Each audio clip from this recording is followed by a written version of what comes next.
Pemirsa dan hadirin sekalian, Anda sudah mendengarkan sesi keempat, sesi yang ada lontaran saling bertanya antara kandidat, dan tadi kelihatannya ada catatan kritis, ada catatan klarifikasi, dan itu menjadi menarik untuk kita lihat kemudian.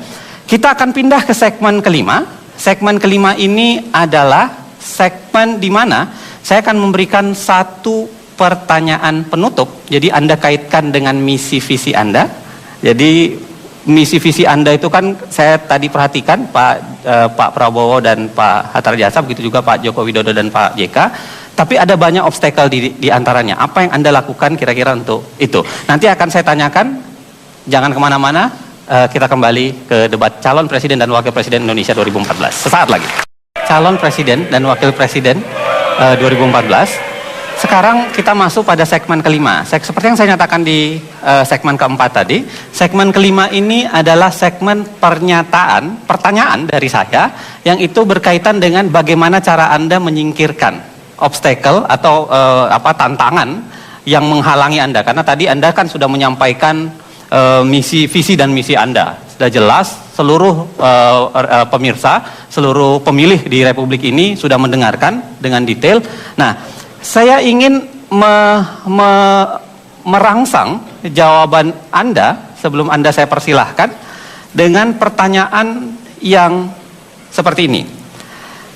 Dari semua misi dan visi yang Anda canangkan, sayangnya misi visi yang akan Anda tawarkan tersebut akan mengalami beberapa halangan dan hambatan dengan kondisi faktual.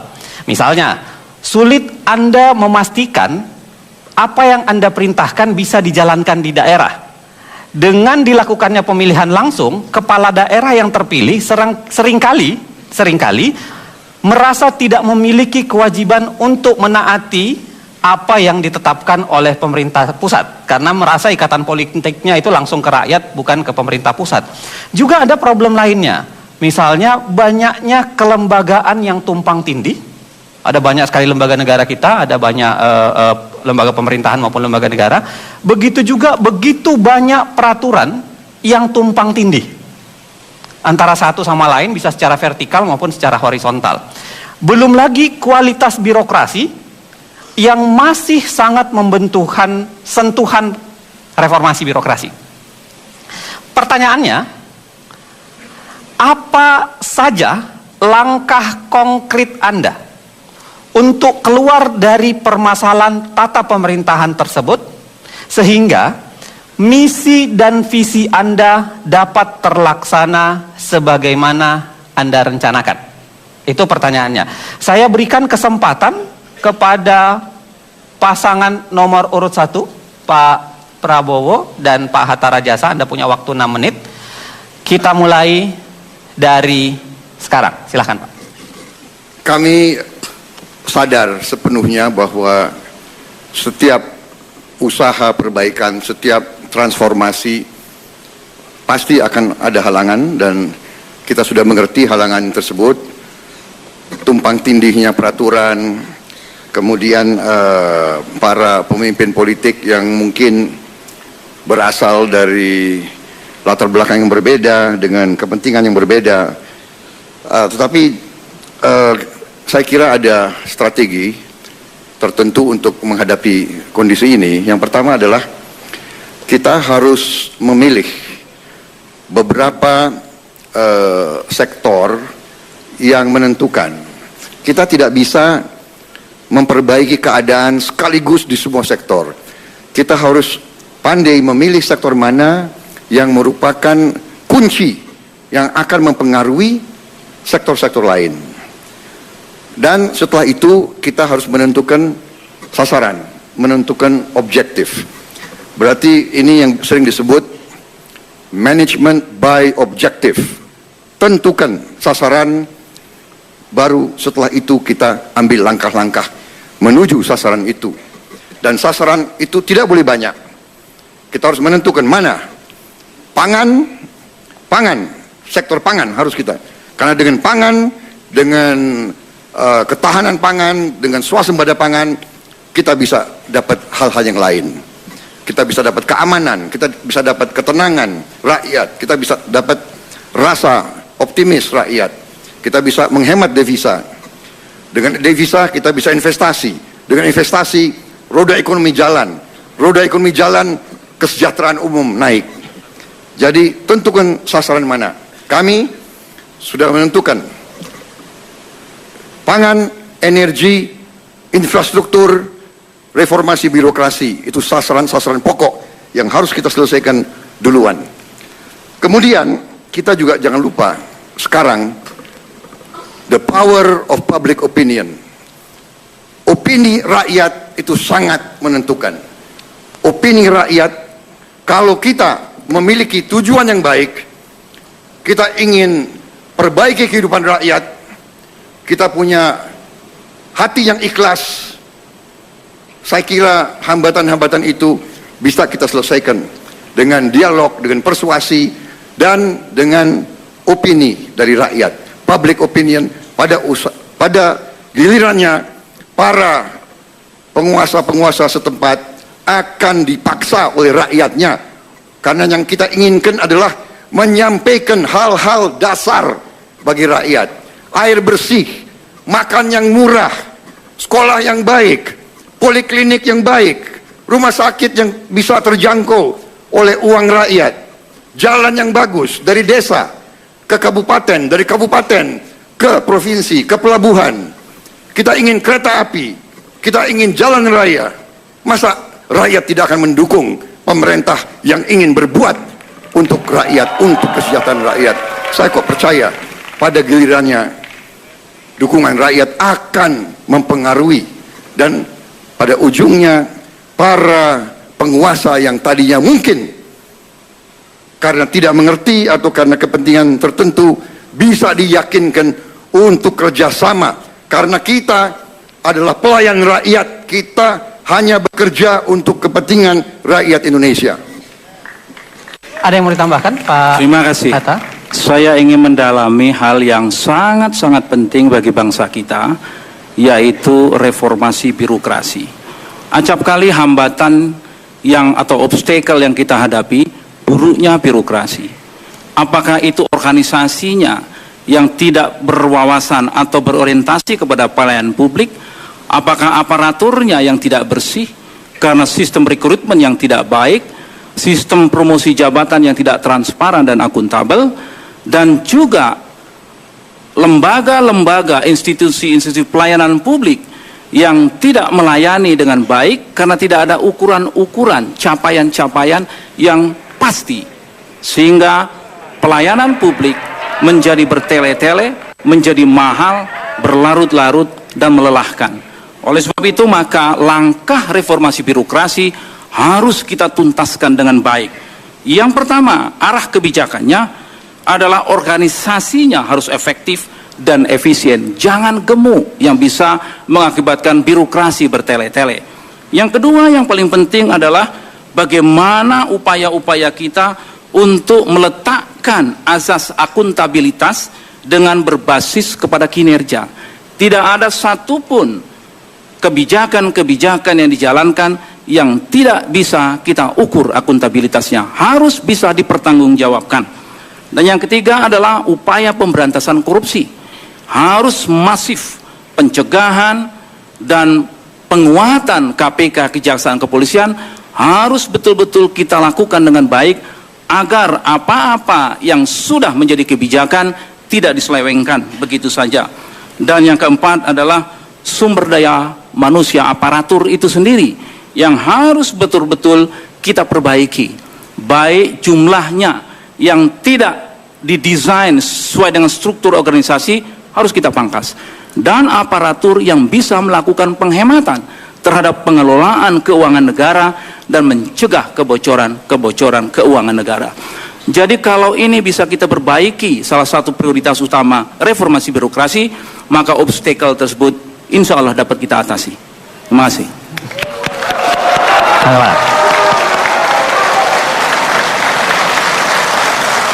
Baik, kita sudah mendengarkan jawaban dari kandidat pasangan nomor urut 1. Kita beralih ke kandidat nomor urut 2, pertanyaan yang sama. Anda punya waktu 6 menit untuk mengomentarinya atau untuk menjawabnya. Saya persilahkan 6 menit Anda dari sekarang. Silakan. Terima kasih. Jadi tadi yang ditanyakan itu daerah yang tidak mengikuti pusat. Yang pertama. Yang kedua, banyaknya lembaga yang tumpang tindih, banyaknya peraturan yang tumpang tindih. Kemudian yang ketiga, masalah kualitas birokrasi. Saya ingin menjawab yang pertama. Kenapa daerah tidak mengikuti pusat? Bisa mereka mengikuti 100% apa yang diarahkan oleh pusat. Dengan cara apa? Dengan politik anggaran. Karena 85%, rata-rata 85% anggaran daerah itu berasal dari pusat. Oleh sebab itu, dengan politik anggaran kita bisa mengendalikan daerah. Kalau tidak mau, beri punishment. Kalau ada prestasi, berikan insentif, berikan reward pada mereka. Gampang sekali, hal sederhana yang sering tidak dilakukan. Politik anggaran bisa kita lakukan. Misalnya, masalah pembangunan pelayanan terpadu satu pintu. Daerah diperintah semuanya harus membuat itu. Kalau tidak, bisa DAK-nya, dana alokasi khususnya dipotong. Atau dana alokasi khususnya dikurangi. Itu sudah buat daerah sudah mengerikan. Inilah politik anggaran yang akan kita jalankan agar daerah sejalan seiring dengan pemerintah pusat. Yang kedua, masalah lembaga yang tumpang tindih, peraturan yang tumpang tindih. Saya kira kalau peraturan ini lewatnya hanya satu pintu, di seknek, dikembalikan lagi ke sana, keluarannya akan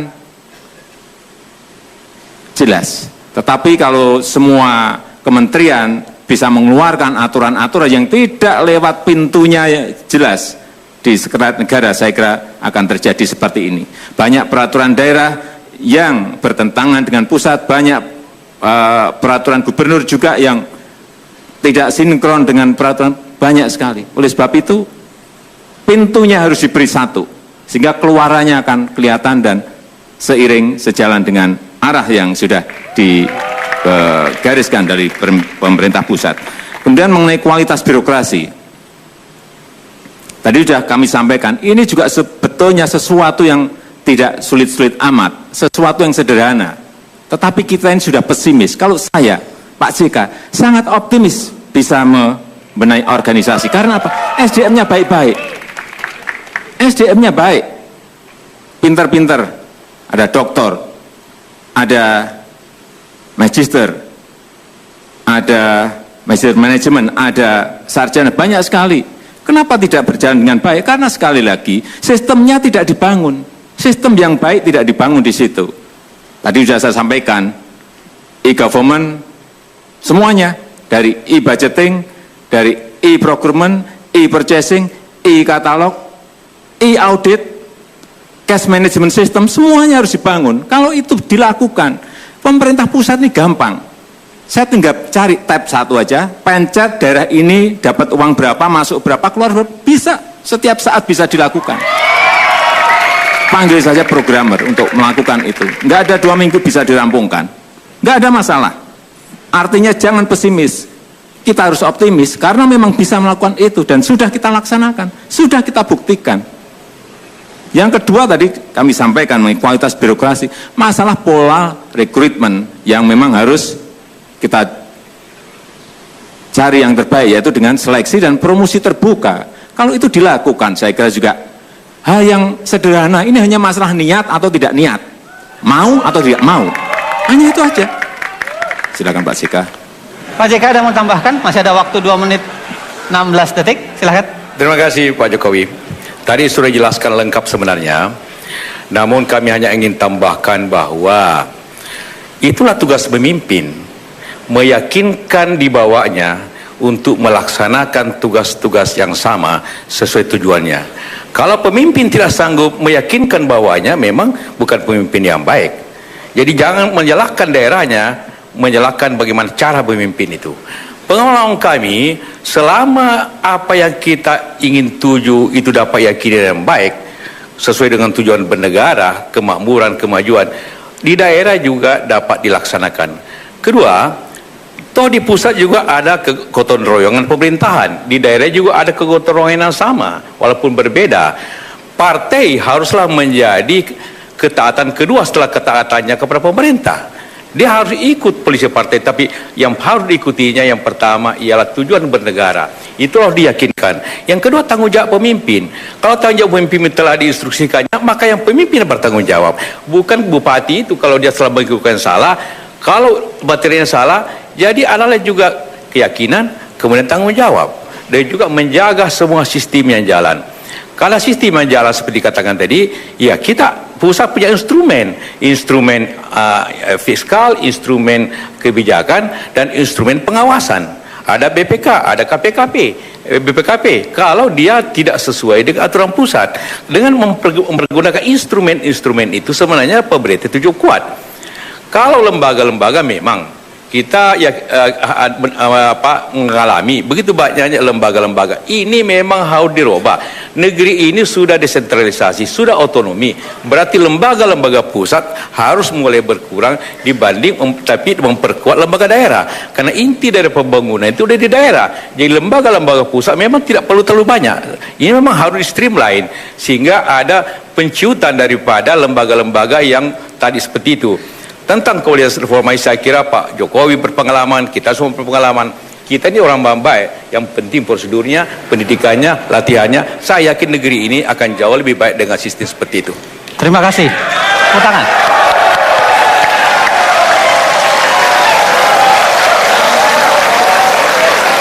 Hadirin dan pemirsa sekalian, kita sudah selesaikan segmen kelima dari debat calon presiden dan calon wakil presiden Republik Indonesia tahun 2014. Habis ini, setelah ini, kita masih punya satu segmen lagi, yaitu segmen pernyataan penutup. Jadi saya akan memberikan kesempatan kepada pasangan nomor 1 dan pasangan nomor 2 untuk memberikan pernyataan penutup. Karenanya jangan kemana-mana, kita kembali sesaat lagi di debat calon presiden dan wakil presiden Indonesia 2014.